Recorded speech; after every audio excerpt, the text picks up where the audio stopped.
आज हम मूंगी की दाल के भर के करेले बनाएंगे और ये कच्ची दाल हम करेलों में भरेंगे और फिर मैं आपको टिप बताऊंगी कि इसको गलाना कैसे आपने, और बड़े ही टेस्टी बनते हैं ये। बिस्मिल्लाहिर्रहमानिर्रहीम, अस्सलाम वालेकुम, वेलकम टू माय चैनल। मैं हूँ फ़रा और मैं आपके साथ शेयर करती हूँ बड़ी ज़बरदस्त रेसिपी और उनकी ऐसी डिटेल्स जो बाकी लोग आपसे शेयर नहीं करते।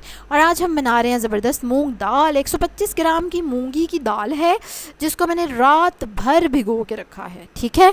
और ये देखिए, अब उसके बाद इसमें क्या डालेंगे, एक बड़ा प्याज चॉप किया हुआ, एक बड़ा टमाटर चॉप किया हुआ, 2 हरी मिर्चें, ज़ीरा और सूखा धनिया कुटा हुआ 2 टीस्पून, ठीक है। 1 टीस्पून दोनों ले लिए। नमक है तकरीबन 1 टीस्पून, 1 टीस्पून ही लाल मिर्चें हैं और हाफ़ टीस्पून हल्दी है। अब इसको हम मिक्स कर लेंगे और नमक आप थोड़ा सा चखें कैसे, प्याज को चख के देख लीजिएगा या टमाटर को, अगर कम लगे तो और डाल लें। अच्छा, अब हम ये मूंगी की दाल भरेंगे करेलों में और अभी मैं आपको बताऊंगी इसने गलना कैसे है। और करेलों में सारों में भर लेंगे आप, उसके बाद ये धागा लेंगे आप और इसको लपेट देंगे। डिटेल में देखना है ना धागा कैसे लपेटना है तो ऊपर कार्ड में वीडियो आ रही है, उसको देख सकते हैं, डिस्क्रिप्शन में भी वीडियो उसको। अच्छा, सारे करेले हमारे रेडी हो गए हैं। पैन में मैंने तकरीबन 3 टेबलस्पून ऑयल डाल के उसको दरमियानी आंच पे कोई 3-4 मिनट गर्म होने दिया। फिर उसमें मैंने करेले डाल दिए हैं मूंगी की दाल के भरे हुए, ठीक है। और अब मैं आपको बताती हूँ ये दाल कैसे करेगी। पहले तो आपने इनको सेट वेट कर देना है ज़रा पैन में। ये देखिए सारे सेट हो गए, तकरीबन 1 किलो करेले हैं ये। और करेले उसके बाद आपने इसके ऊपर ढक्कन दे देना और दरमियानी आंच पे इसको पकने देना है आराम सुकून से।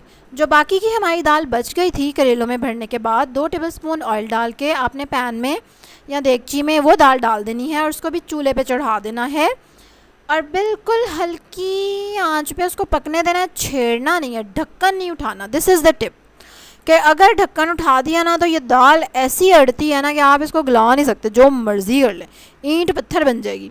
इसलिए आपने इसको बिल्कुल हल्की आंच पे पकने देना और 15 से 20 मिनट में ये दाल गल जाएगी अपने ही पानी में, प्याज टमाटर के पानी में। ये करेले मैंने पलट दिए और आपने इसको हर 10 मिनट बाद करेलों की साइड चेंज करते रहना है, 5 मिनट बाद चेंज करते रहना है ताकि वो सारी साइड से ब्राउन हो जाए। और अब हमने इसके ऊपर पकी हुई दाल डाल दी है और इसको ढक दिया है, कोई 3 मिनट इसको ढका रहने देंगे और बस करेले तैयार। और ये तो जब आप इसको चखेंगे ना तभी पता चलेगा। और कच्ची दाल हमने करेलों में भरी थी लेकिन वो गल गई है, क्यों? क्योंकि हमने उसको ढक के पकाया है और हल्की आंच पे, ठीक है, मीडियम लो फ्लेम पे गलाया है। और इतना ज़बरदस्त करेले का जायका उसमें आ जाता है और सोचेंगे करेले के अंदर पैक होके ये पकती है, करेला भी गल जाता है, बिल्कुल कड़वा नहीं बनता।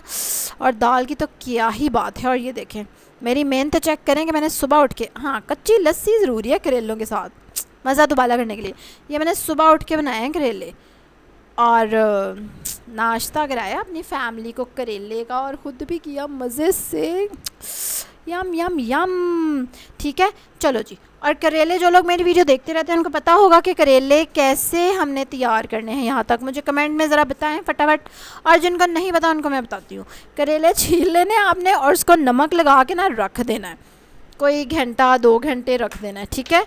और उसके बाद उसको धो लेना है, उससे वो नरम हो जाएंगे। फिर उसके दरमियान में कट लगाना है और सीड्स निकाल लेने हैं किसी चम्मच के बैग के साथ। ये चीज़ अगर आप होते हुए देखना चाहते हैं तो वीडियो देख सकते हैं कार्ड में। और 10,000 मैंने करेलों की वीडियोस बनाई हुई हैं और उनमें जो मेरी पुरानी वीडियोस हैं उनमें तो मैंने डिटेल से बताया हुआ है कि बीज निकालना, छीलना, धागा लपेटना, धागे को गिरा लगाना। हाँ जी, ये टेक्निकल चीज़ें हैं जो कि करने से आती हैं, तो इसलिए बेहतर होगा मैं वीडियो देख लें अगर पहली बार आप बनाने वाले हैं तो, ठीक है। और अब आपने ये ज़रूर ट्राई करने, और अगर आपने ये नहीं कभी भी खाए ना तो आप बहुत कुछ मिस कर रहे हैं। So do try it and let me know. चने की दाल के तो सारे पकाते हैं, ये वाले ज़रा चख के देखें, आपको पता चले। कल एक और मज़े की रेसिपी के साथ मुलाकात होगी, तब तक के लिए अल्लाह हाफिज़। और मुझे नीचे लिख कर भी बताएं कि ईद वाले दिन आपके घर में क्या बनता है, व्हाट इज़ द मेन्यू।